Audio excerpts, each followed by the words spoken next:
I remember when my son was a little boy and we were walking in the street with him, my oldest son, and somebody came upon us who, he was dirty and not nice and he didn't like it, and he was only a little boy, a baby. He taught me I'm weird to my son. And my son went up to him and to this person and kissed him and hugged him. And I asked my son afterwards, why did you do it? So he said to me, Tati, the person likes it. If the person likes it, you got to do. If the person likes it and you would like it to be done to you, do it to the other person. This is what is. And we have so much of no in today's world, which we are lacking, which we don't do things because the other person doesn't want you to do it, and you do it to him.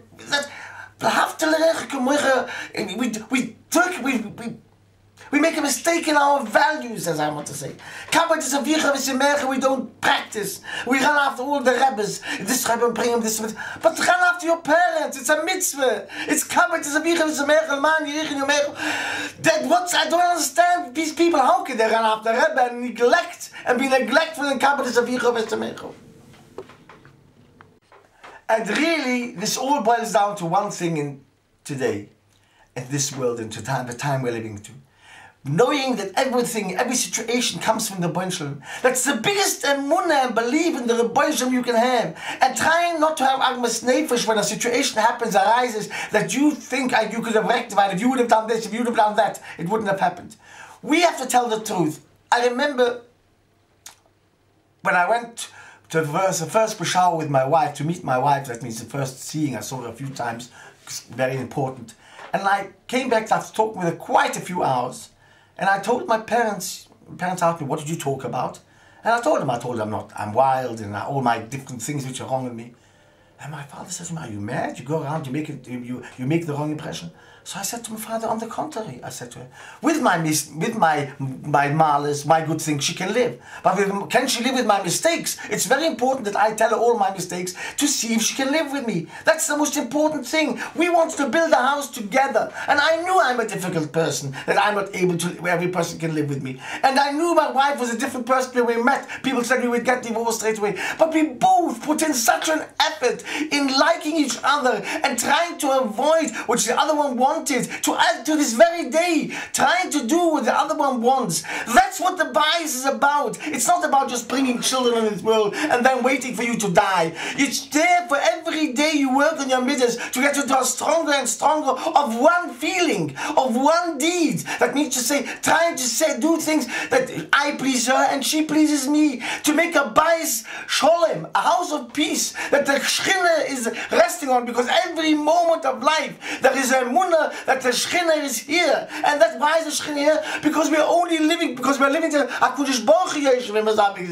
And we are living together because the Eibishter wants us to be together. And even though we are different characters, we are making a go of it. And we're not saying, no, we have to get divorced with our own characters together because my heart doesn't desire you and that's why we can't live together. No, if God put us together, then we must be together, and we have to work out a way of how to live happily and harmoniously together. And the Nachas Riech, the Rebbeinu Shalom has got in heaven, is unbelievable, unbelievable that you can't really get to the end of the Nachas Riech you're doing to Rebbeinu Shalom, because you are living every moment of the day with the Eibishter's name on your lips. This way was given to me, really, and I didn't realize it when he said it to me. Before I got married, I went to the Bais Yisrael. I went to my Rebbe, I went back to Eretz Yisrael for a few weeks before. And the Rebbe sent me a message with my cousin, Moshe Lai Block. He didn't talk to me, he did talk to me personally, but he sent me, at this point he sent me with a message, my cousin. Es funkt in Holland. Wie mit de heißen sitzen ist zu sitzen, wie mit de heißen Stein ist der Stein, ist der Wagen aufzumachen, der Mol. Learn to live with what they believe. They also got Yiddishkeit. They sat together, men and women sat together. But that was their way of life. It wasn't Treife. They had Mesiras Nefesh, my father-in-law, even though they sat together with the women and the men, didn't have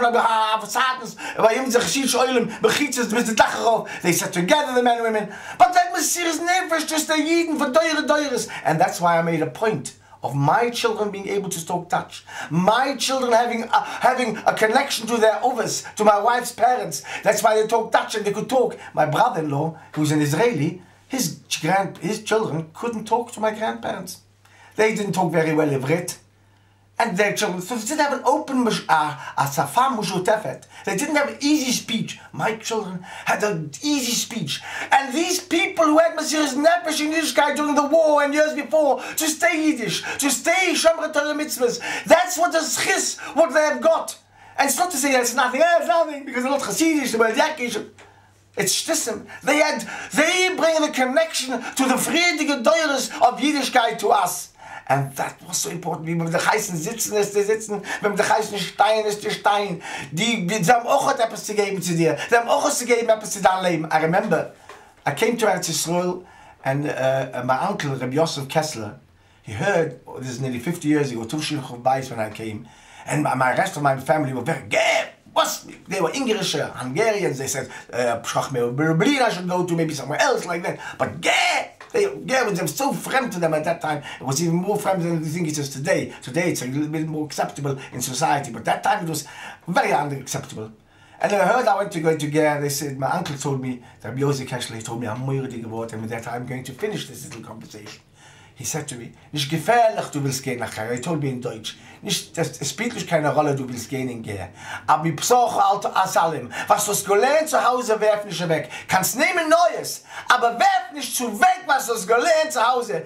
Der friedige Teures haben gehabt, was sie geben sind. Ab vieles hat nicht ausgesehen, als ich Chassidisch wie der friedige. My wife's parents, even though they didn't have the Chassidish, the Yiddishkeit from verschiedenen places, but they had their Messiahs and roots, which kept them in Yiddishkeit. And it wasn't to throw away. And I wanted to pass this over to my children and hopefully to my grandchildren. Be'ezras Hashem Yisbuach.